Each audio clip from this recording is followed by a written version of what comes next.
Welcome to the webinar.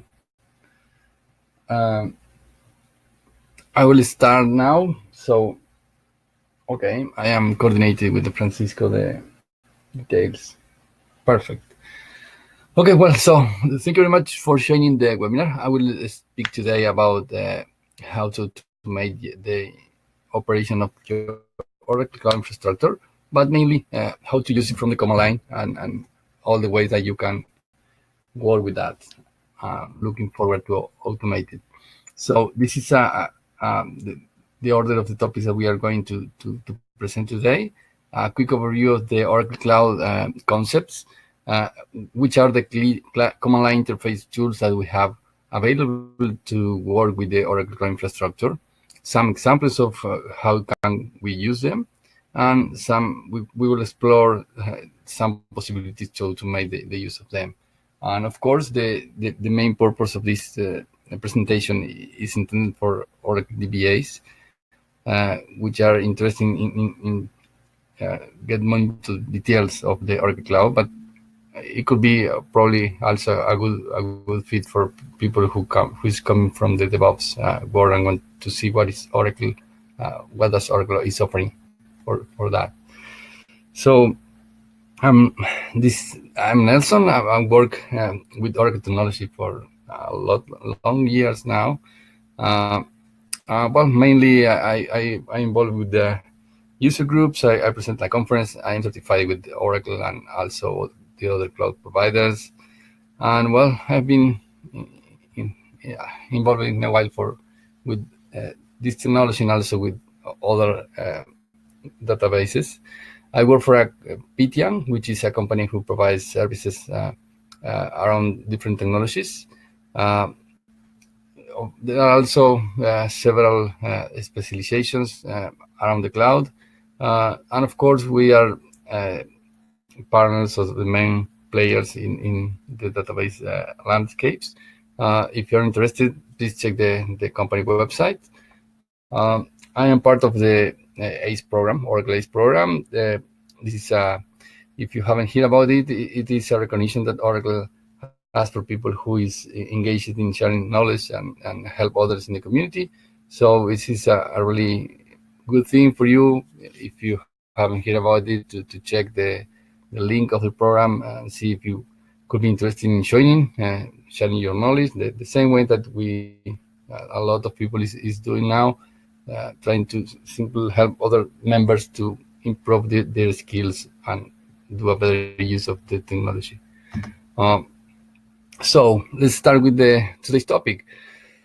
This is a somehow old slide from the first days of the cloud, at least for Oracle. So this is from a blog post from Oracle explaining which are the offerings. Of course, this is a bit generic. All the cloud providers offer the services in this way. So from the left to the right, the idea is that you can use infrastructure services from the cloud only, and in that case, this is the lowest entry level that you have to buy services from the cloud, but you have to take care of everything which is on top of that, starting with the database and the applications. This probably is more comparable with the old way of using servers, where you connect to an IP addresses, and then you install the software and everything that you need.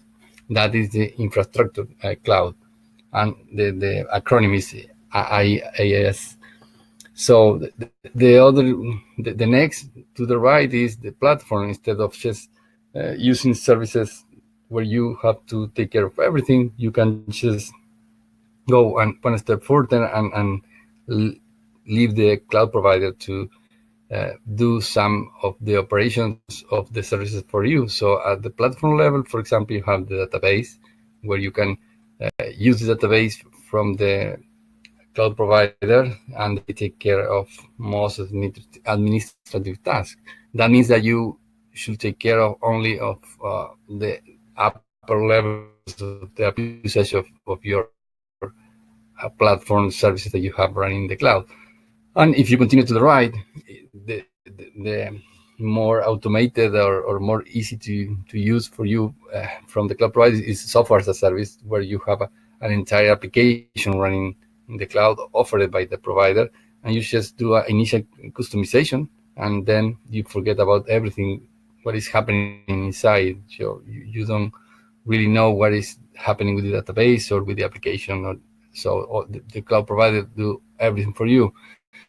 So with this idea in mind is, well, there are a lot of different services, or also a lot of different usage that you need to do depending on which one you hire or you buy. So today we'll focus just on the first one, infrastructure. And this is a really quick summary. If you check the documentation, or if you connect to the cloud and see the service that you have available, this is the infrastructure cloud from Oracle.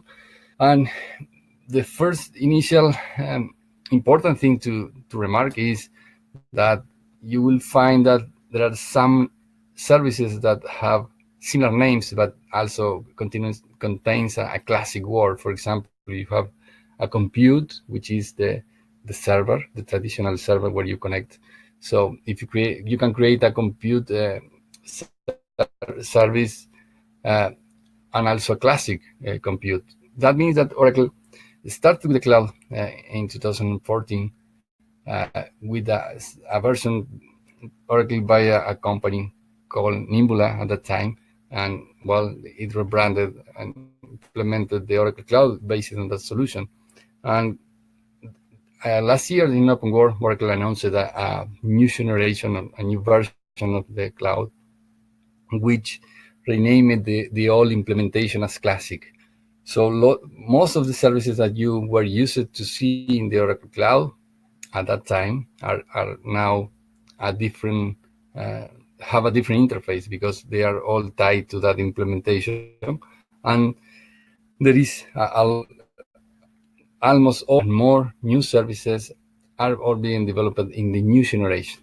So you have two different interfaces for most of them. Some things are, well, most things are integrated, but when you work with a particular services, depending on if you are in the all of the new cloud, you will see a different interface. And the important thing about this is just today we are going to talk and to see how we can interact from the command line and then trying to automate them. That means that you have different ways to do it depending on if you are working with the old of the new cloud, because the interfaces are different. Of course, the list here is a bit long. The easy one to play a bit is, well, just play with compute instances to see some examples today, but there are a lot of different things that you can use. Each one of them have a different interface to connect the command line.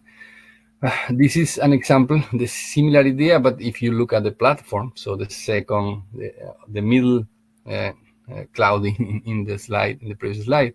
So you see there are a lot of different also services here. All of them have different interfaces too.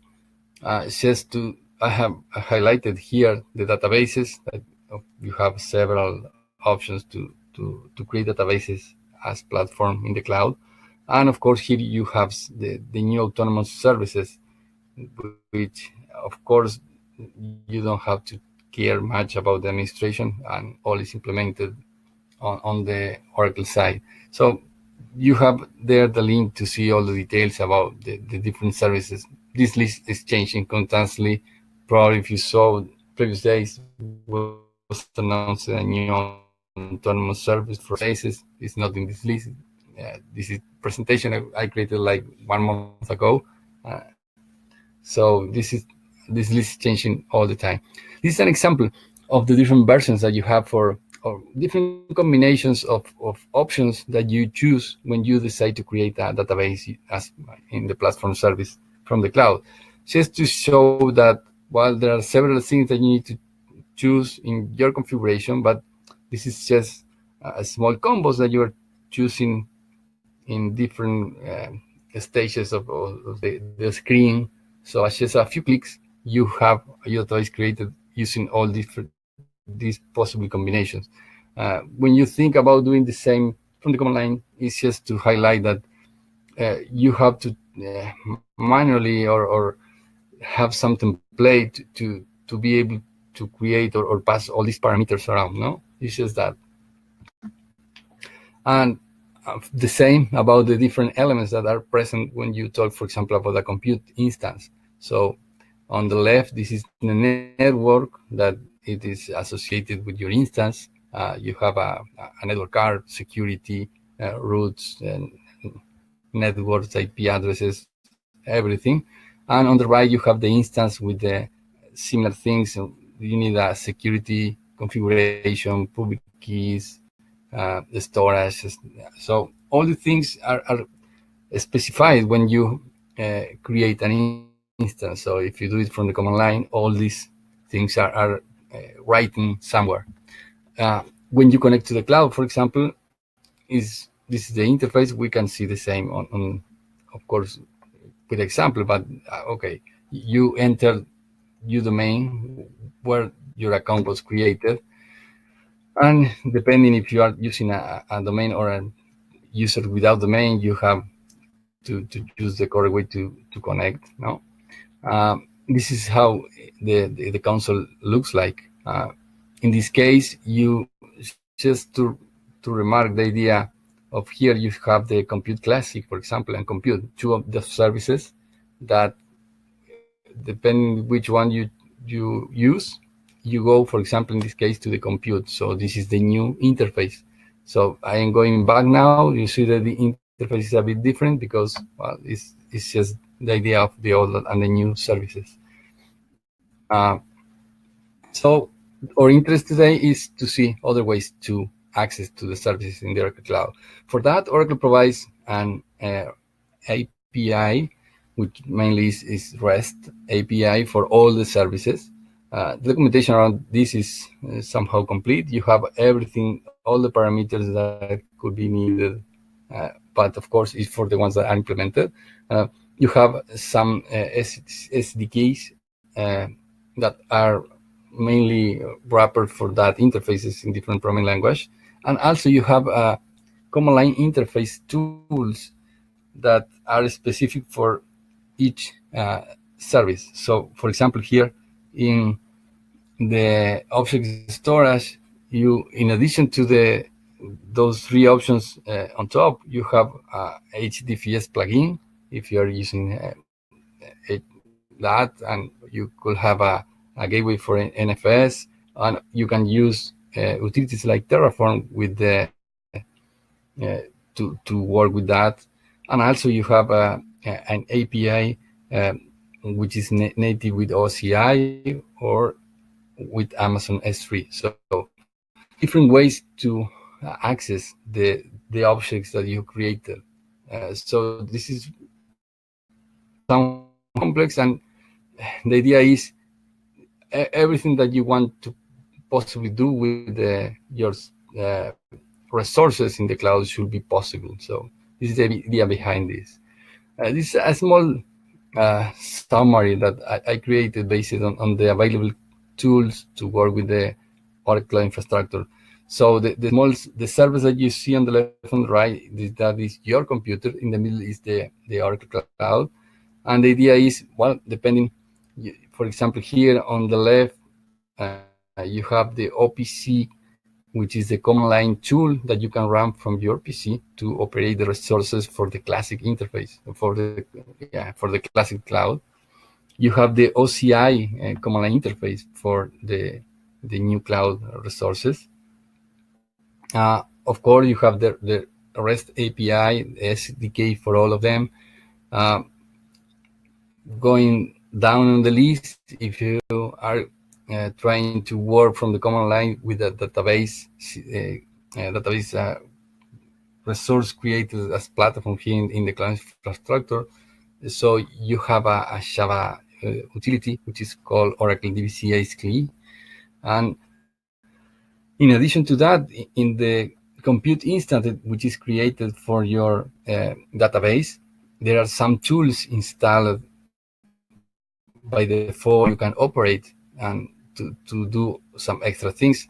which are these 4 that are included here: DBS CLI, OracleMania, DBS patch. So you have a lot of different options to do things.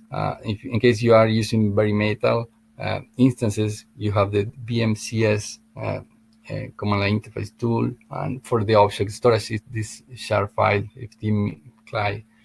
So you need to download the one that you want to use from OTN to your local PC, do some small configuration, and you are ready to work. That is different depending on which of the clouds are your resources. In the case you are in the Classic on the left, there's the most important here is that you need to provide your username and password somewhere. But for example, for the new implementation, you work more with the SAM keys, the OCIs, which are tenancy compartment user. All that information for the all new are related to your account. So when you connect to the web interface and click in your user in a couple of places, you can find that information. Those 2 links here explain how to get that information from your account. It's not really hard. The important thing to remark here is the new implementation doesn't make your password being around in configuration files or in plain text in the command line. So it's just based on fingerprint, so it's safer than the other one.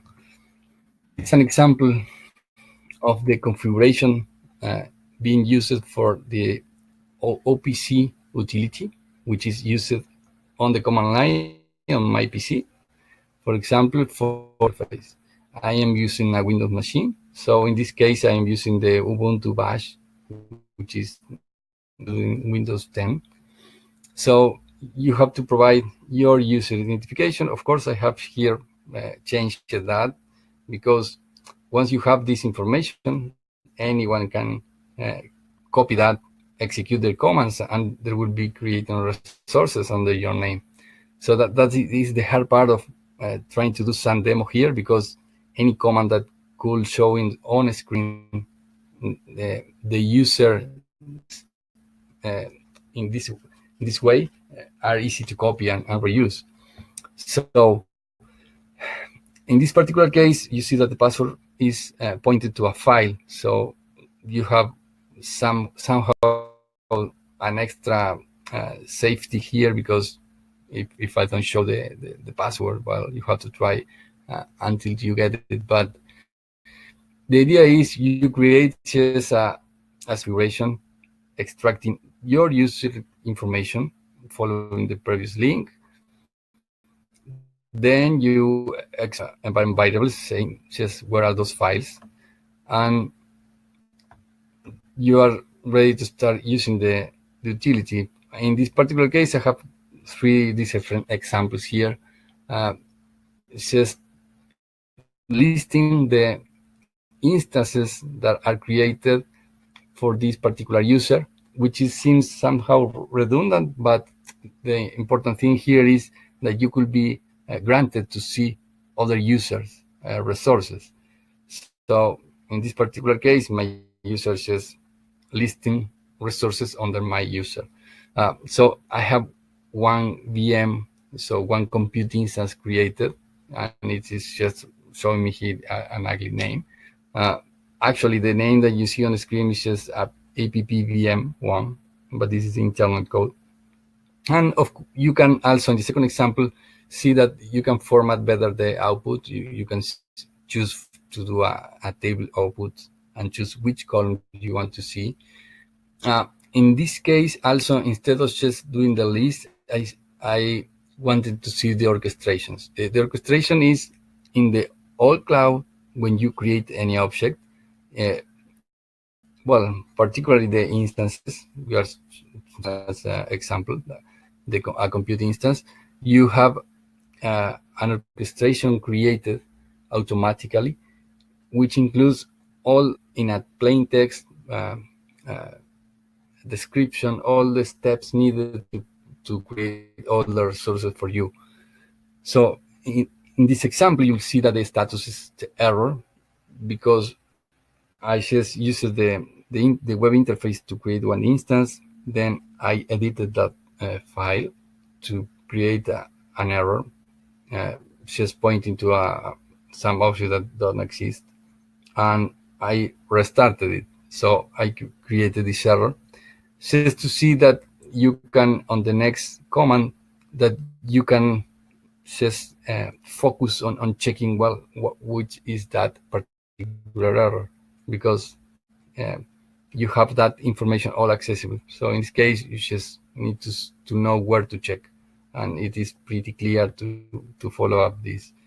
And this is much better than the web interface. On the web interface, you have to really do several clicks to reach to this information, because you see just one icon saying, well, this is an invalid state, and you have to start to inspect all the different components.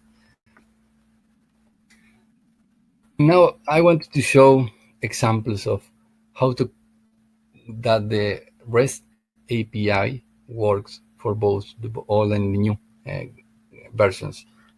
The same information that it was for us, you have to provide. Well, it's just that information which is displayed here. You have, in this case, is classic, because the OCI Classic. So you have just to know, to follow, as the documentation says, a specific text, including the header of your post, and provide user in the initial request. So this is a really interesting thing. Execution, it could be logged, and well, you are providing your password in text, in plain text. So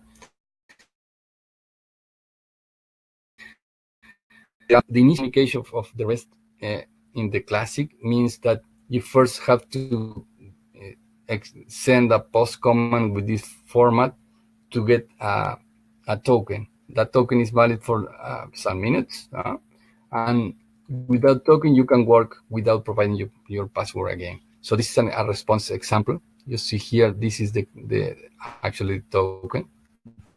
And for the next interact with the API, you just provide this as a cookie. In this case, let's just copy and paste it here. And then I am executing a get to see my instance, similar to what I saw in the previous example about executing from my client OPC list my compute instance. Well, it's similar to that.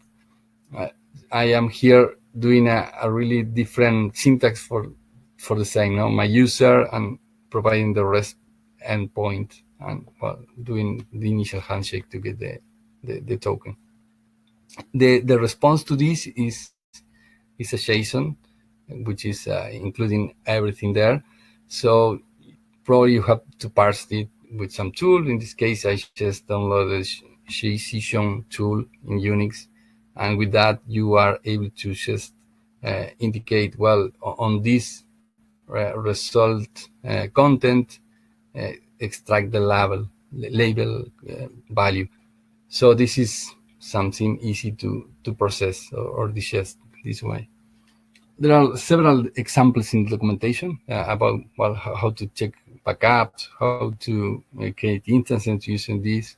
So this is somehow simple, but it all is based on the here in the header. In the case of the new version of the cloud, to use the REST API, you have to provide different initial information, but this is similar to what we saw initially, something associated with your account. The main difference is this. The second is that JSON is used for the request too, not only for the response, and also all the requests are signed. That means that there are some steps that you need to execute to the text that you want to send on this request. So you cannot really use just one curl command. For that, Oracle provides a script which implements all those steps for you in a different languages. So you have to provide your account information into those scripts, and after that you are able to do something similar what you did for the classic. This is an example. I am using here in the bash the function provided by Oracle inside an script, and you provide some parameters. In this case, you associate, which means that is something that is also inside the script now. I am showing which is the REST endpoint. I am executing a get command against, which is associated with my. Something different also in this version is you have here a number to start with the at the beginning of that get, because the REST API for the new cloud uses a version number there. So when they release a new version, that number will change, but your scripts will continue working because the old version of the interface will be still there. And you see here the output similar to the other. You have a really long, all the details you have to process is also with some tool. In this case, I'm just clarifying here that what you get, and I think I can just show that in the, okay, I said here. Well, this is the link. Let me check if it is. Well, this is the API documentation, but it's not there. This script is probably here. Yes. The thing with this is it has my account details, but I can see, for example, the last. Maybe I think we are safe with 100. So this is really a long script. And the important thing is that there are some manipulations here of the strings and everything. And for this to work, Oracle provides us a function. So what I did is from the URL of the script, and I put it at the end, just this, to execute the function with all the parameters that you pass it to command line to get this working. It's just that clarification here. Well, and that it was just an example of, well, how do you work with the command line for two different things, no? But now I want to show an entire example of creating a compute instance. So for that, you need several components. If you're using the new cloud, you have to specify the compartment, the network, which image are you using, which shape, which means the how powerful is your instance, how many CPUs, how much memory, the keys you are going to use, of course, all the security related to your instance. And if you're using the classic, the interface is different. You have a few extra steps there. One important thing to remark, probably here we talk about shapes. Shapes is the combination of CPUs and RAM that you are using for your instance. Which is interesting is on the different versions in the classic or the new, those combinations could be different. They have a different name for sure. So that means that, well, not really that much, but that you have to pay attention that maybe in the region that you are trying to use your resource could not have the shape that you want, because not all the shapes are available in all the regions for, of course, the different clouds. So this is just something to double check when you are working and planning to do some initial deployment and thinking about maybe some high availability configuration, that this could be really not available where you want to use. So you have to pick the one that probably works best for you. So the documentation is really long. I just created these tables based on documentation, the public documentation, and of course this is changing all the time. Some of them are being added. Also, some of them are saying this is next to be implemented. So yeah, this is very dynamic. And back to the example, let's create a compute instance. So we can use the web console, which is the normal way to do it. We can use command line interface or API, which means we have to manually create the components. But as we commented previously, you have that information if you do some initial creation and then copy the information. And you have also some tools that automate that processes. So, which is in the classic cloud, you have the orchestration, which is something that I mentioned before when you the text, a long text describing all the resources.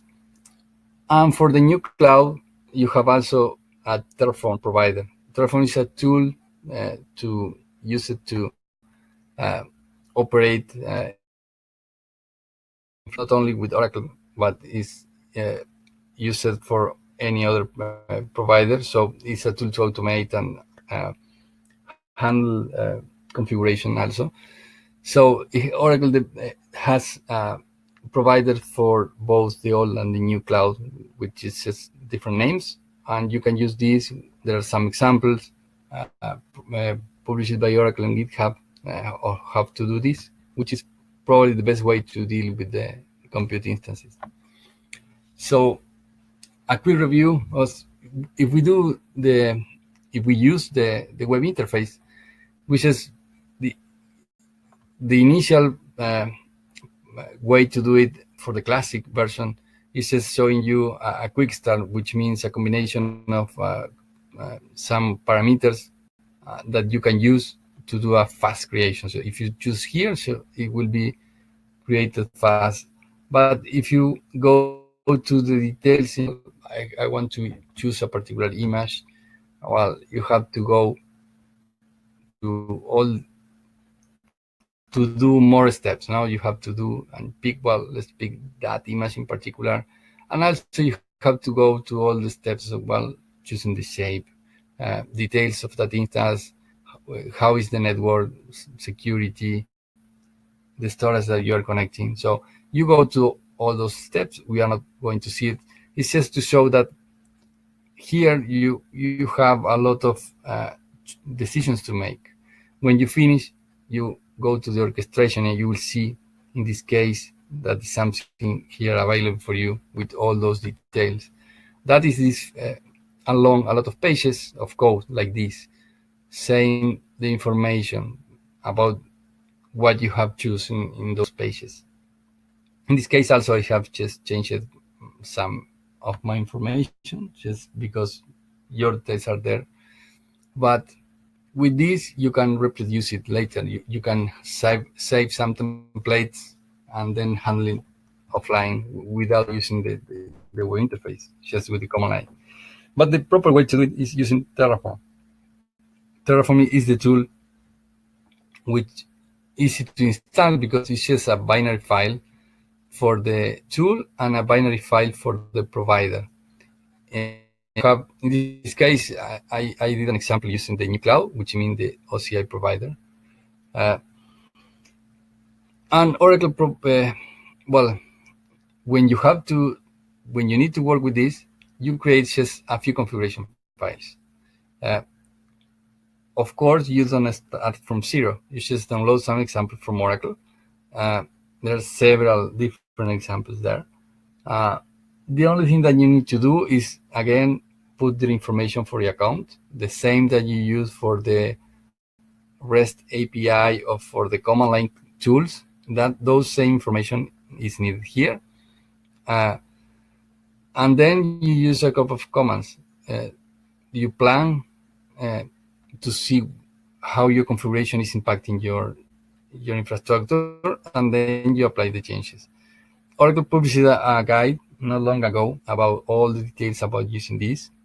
I wanted to show just in a couple of slides how that looked like.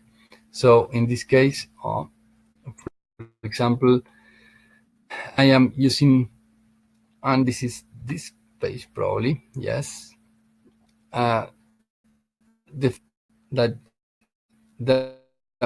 to create a single instance. Also, it's a simple instance because it has just one network interface. It has just a few simple configurations for the permissions, which ports are open. So you have control of a lot of things. This example is really simple, but you change. You could have some problems because the interface could change with the time. So depending which when do you download this information, these examples, maybe it can give you some errors, so you have to do some adjustment. In my case, a few changes, it worked. So you just need to configure which is the path to the provider for Terraform, which is in this file, and well, configure the variables for with your account details. It looks like this. I have changed this information. This is not real my information, but it's similar to this. You provide the OCIs for your account, in which region is your account, which is the key for your fingerprint. So getting information is easy. You follow the link on the first slides, and well, you execute this configuration to export these variables. It's an example of the content of those files. You don't change those files because it's just a simple instance, but you can adapt that to your needs. The way Terraform works is very simple because it just creates a configuration file per directory. So you move to the directory where you have the configuration, you do an init, so you execute the binary directly, do an init, and then you do the plan. The plan means read the configuration files that you have created in that directory, connect to your account, validate how the resources that you are specifying here are in your account, and explains which will be the steps that they will execute to get to the state that you want. So in this case, you see that it starts to explain, well, for each resource, a lot of details. So before that, let me show you here. This is this command. I have already configured here the variables and everything. So you see, it was a bit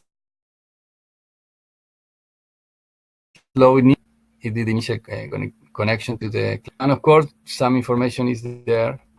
But the important thing is this, you have at the end, it will create 9 different components. One will be changed, nothing will be destroyed.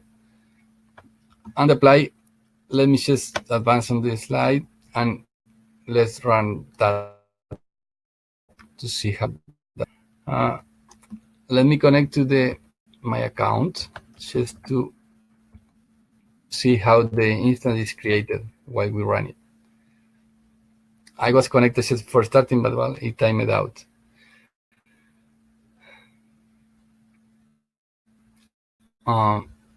Yeah. So let me refresh this.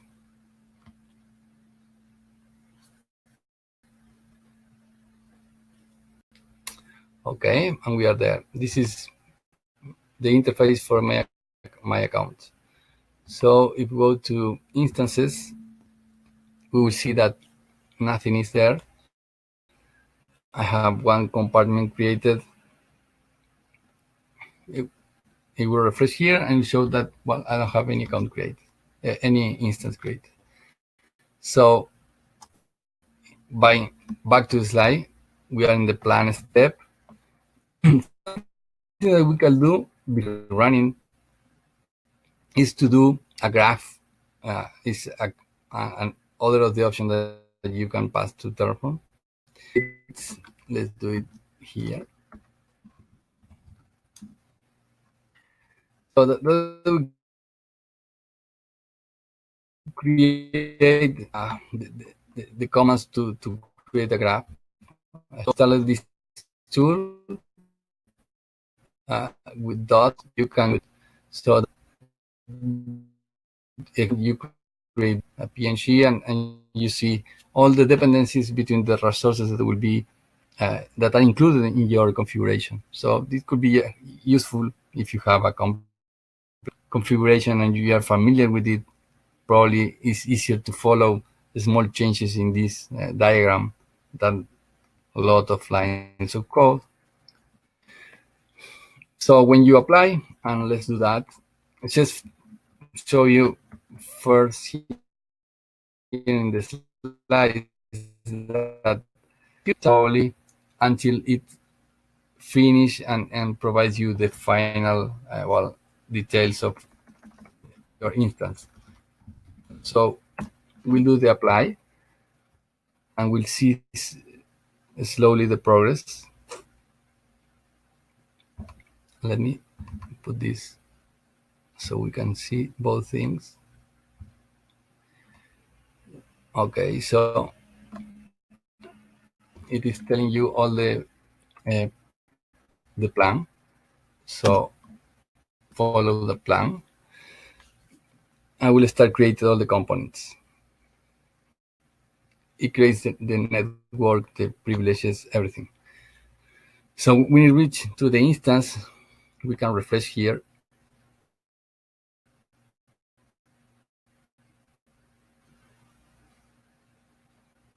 So it will be a bit slow.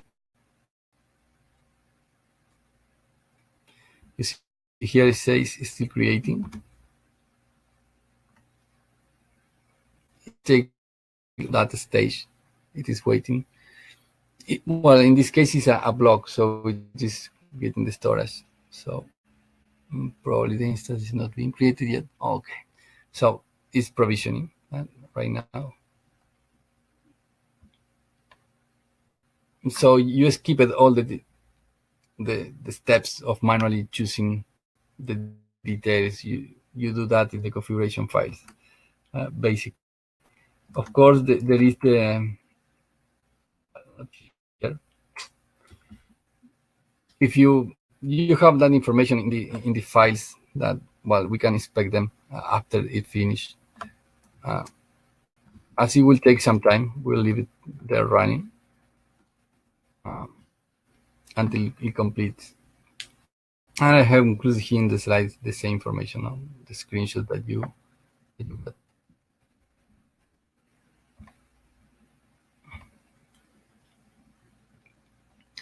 Well, the idea of this is just showing that. So not really, we are not just connecting anymore.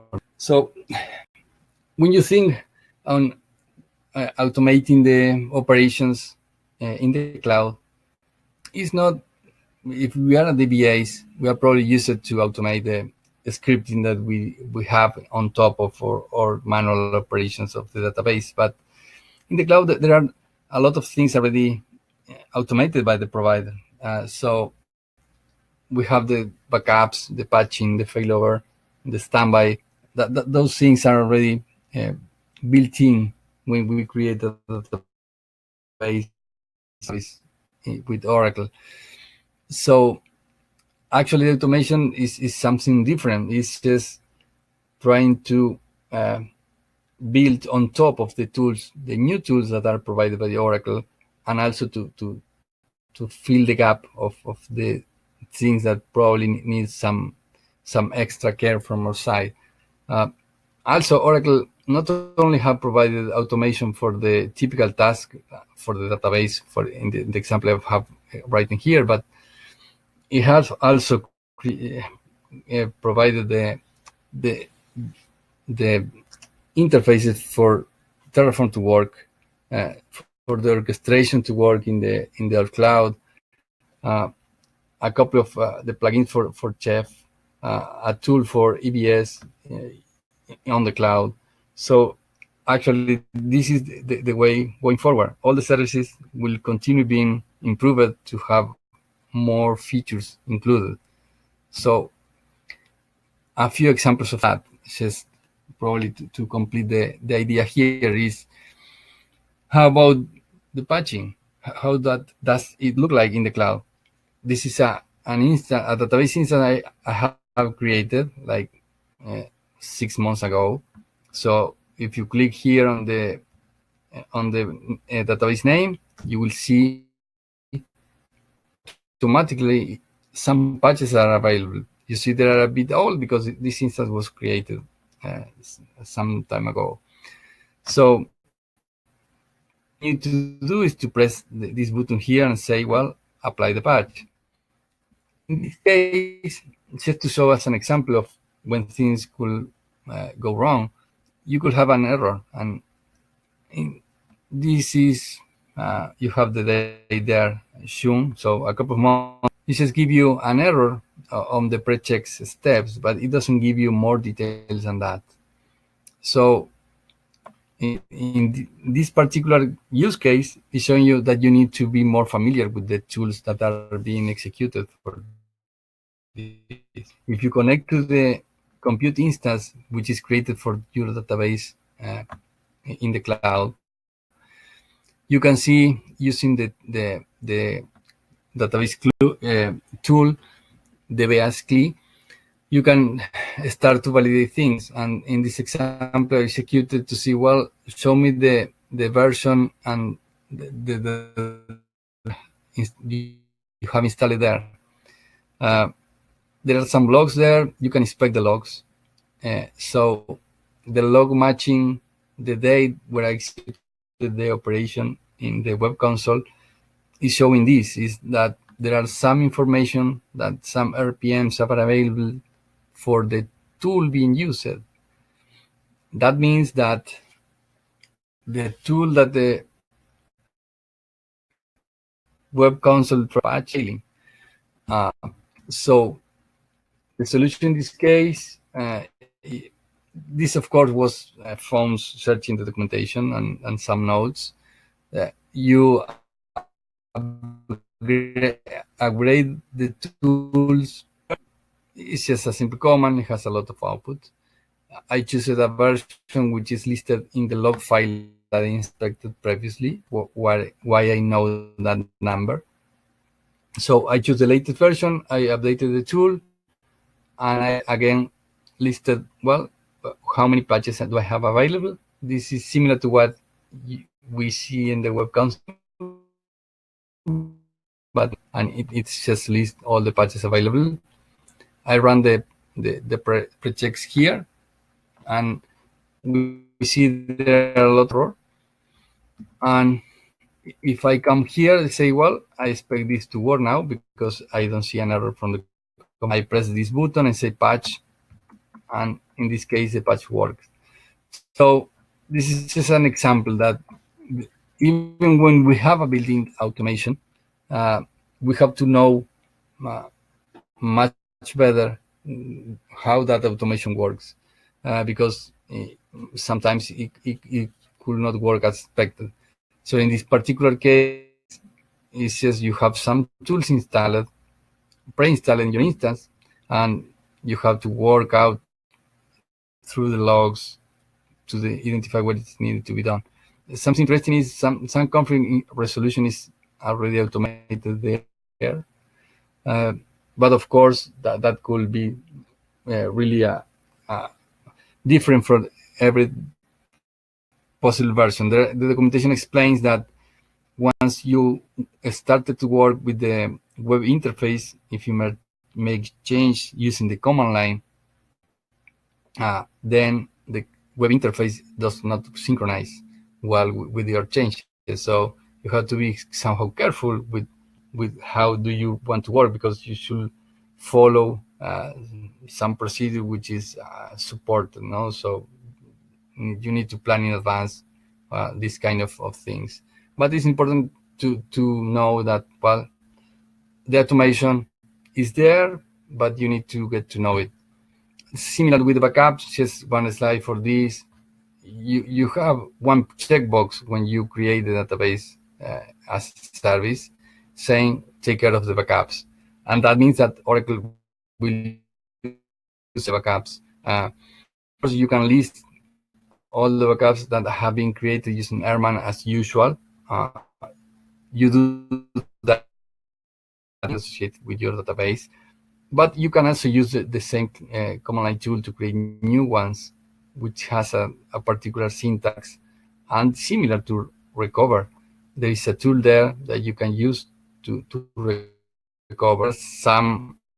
All these scenarios are covered, so there are a lot of parameters that you can use a combine and test. So this is really quite interesting, because the scripts that you could have developed to handle the backups and everything, well, if you're working in the cloud, now you need to switch to the solution provided by Oracle and get to know very well how this tool works. Of course, with time, these things will be really working on all possible scenarios, but you have very well this needed to cover most. So it's a new door that you need to explore. So the automation, and to round up, and is not only focusing on rewriting the things that you have done in the past. Now you have also to think, and well, I have an infrastructure in the cloud. Maybe there are more things that I can do. So if I handle my infrastructure as a code, I have a lot of more tools comes into the picture, where you can handle all the life cycle of that. So the initial creation, the changes in the middle, do you plan to make those modifications? How do you keep history? The cost around your infrastructure. So no, is several tools there that you need to start to use. There are a lot of different tools for that. There are probably if you talk with one person which is an expert in one tool, will tell you that is much better than the other. So you have to start to learn which could be the best for the tool for your scenarios. Some of the more popular are Terraform is very popular because it can be used with any cloud provider. Also, Oracle has started to publish examples, and not only one that we use here to create the instance. Oh, we haven't checked that. Our instance IP address is there, so we could connect there. That should be also.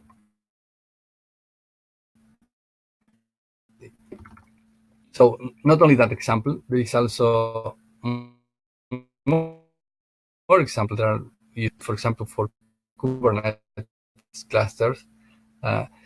That example has a bit more complexity because you want to be able to handle the Kubernetes cluster. Also, you need to deploy an application on top of the cluster. You will just see the resource there and nothing being used. But it's the way going forward. So to wrap up, this I also think that this is just the beginning. There are a lot of information available, a lot of APIs, a lot of utilities cloud.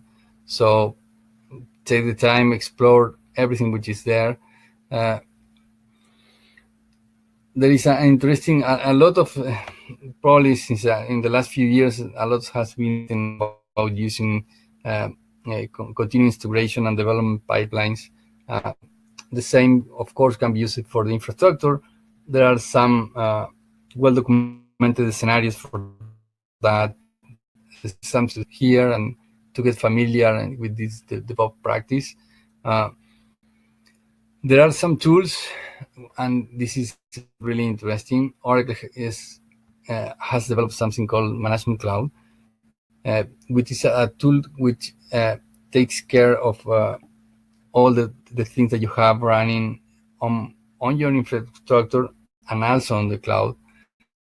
It's not just the enterprise, more than that. It has to have analytics built in, some detecting trends, So it's really a good thing. It's just more than thinking on scripting the resources. Really good complement to the automation that you could uh, have around your infrastructure. And the last thing that I think it's also worth to check if, well, which are the opportunities where you can deploy new services and to start using the cloud. That means that you will continue using your own infrastructure and also new services in the cloud, which is something that's being called hybrid cloud deployments.